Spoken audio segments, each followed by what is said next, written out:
அந்த நாம் தமிழர் கட்சியில் இருக்கக்கூடிய ஒரு பையன், அவன் பேர் அந்த யூடியூப் சேனல் பேர் வந்து தம்பி சூர்யான்னு ஒருத்தன் வச்சிருக்கான். அரியலூர் மாவட்டத்தை சேர்ந்தவன். அவன் யார் என்னன்னு எல்லாமே நாங்களே சேகரித்து காவல்துறைக்கிட்ட வந்து புகார் கொடுத்தோம். வலசரவாக்கம் போலீஸ் ஸ்டேஷனில் புகார் கொடுத்தோம். அந்த அம்மா இன்ஸ்பெக்டர் அம்மா அந்த புகார் வந்து என்ன உண்மைத்தன்மைன்னு கூட கூப்பிட்டு எங்களை விசாரிக்காத கிடப்பில் இருக்குது. இப்போ ரெண்டாவது இப்போ ஃபோன் பண்ணி மிரட்டுறான். நான் மூணாவது என்ன பண்ணுவான்? எங்களை போட்டு தள்ளுவான். நாங்கள் என்ன பண்ணுவோம்?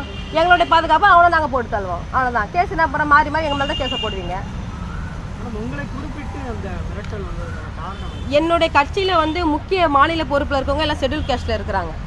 இப்போ இல்லை 17 வருஷமாக எங்கள் சங்கத்துலேயும் சரி கட்சியிலும் சரி ஷெட்யூல் கேஸ்டில் தான் முக்கிய பொறுப்பில் வச்சுருக்கிறோம்.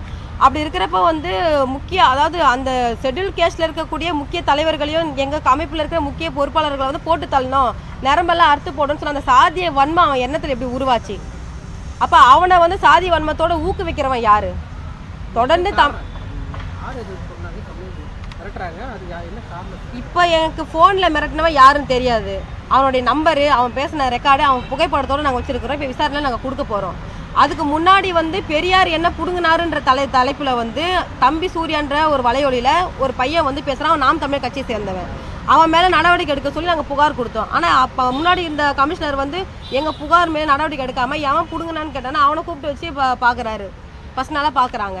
அப்போ காவல்துறை வந்து கருப்பு துணியை பார்த்தாவே சில காவல்துறை அதிகாரிகளுக்கு வந்து தமிழ் தெரியாத காவல்துறையாக ஒரு மாதிரி அருவருப்பாக இருக்கா என்னன்னு தெரியல.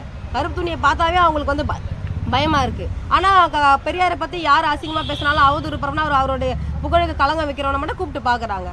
அப்போ இது என்ன ஆட்சி? இது திராவிட மாடல் ஆட்சி. அது தலைவர் வந்து போட்டாங்க, நாங்களும் வந்து அடுத்து நாங்களும் வந்து போட்டு தப்போம், அதாவது போட்டு தள்ளிடுவோம் அப்படின்றீங்க. அப்போ கொலை செஞ்சாங்கன்னா நீங்களும் கொலை செய்யணும்? கொலை செய்வோம்லாம் கிடையாது. நான் ஒரு பெண் தலைவர்.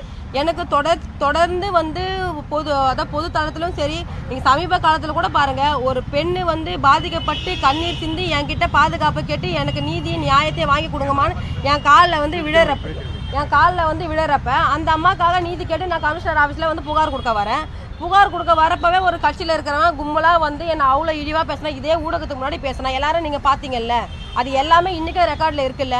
அப்போ இந்த காவல்துறை எந்த ஒரு நடவடிக்கையும் எடுக்கலை. ரெண்டாவது நான் சிவனேன்னு நான் வீரராகவர் பெருமாள் கோவிலில் வந்து சாமி கும்பிட போகிறப்ப அங்கே ஒரு 4 பேர் அங்கே தான் செட்டிங் பண்ணின்னு வந்தேன்னு சொல்கிறான். இவன் உங்களை போட்டு தள்ளுறதுக்கும் உங்கள் நரம்பு அறுத்து போட்டு அன்றைக்கே உங்களுக்கு சுற்று போட்டு நாங்கள் செட்டிங் பண்ணி உங்களை போட்டு தள்ள தான் வந்தோன்னு சொல்கிறான். அன்றைக்கே வந்து அவ்வளோ இழிவாக ஒரு பெண்ணுன்னு பாராமல் கோவிலுக்குள்ளேயே வந்து கோவிலுக்குள்ளே எதுக்காக போவாங்கன்ற அந்த இது கூட இங்கிதமே தெரியாமல் ஆள் அனுப்புகிறான். ரெண்டாவது வந்து மீடியா முன்னாடியே உட்காந்து என்னை வெட்டி மயிரை போனது கச்சாவது மயிராவது என் மயிரே போச்சுனால வெட்டி எறிஞ்சிட்டு போயிடுவேன்னு ஒரு பெண்ணை பேசுகிறாரு. யார் பேசுறது? சீமான் தானே பேசுனாரு.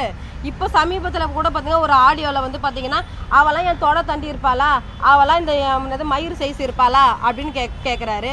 உன் ஆத்தாலும் உன் பொண்டாட்டி உன் வீட்டில் பொம்பளை தானே, அப்போ என் வீட்டில் இருக்கிற ஆம்பளை வந்து உன் பொம்பளை அந்த மாதிரி கிட சும்மா இருப்பியா?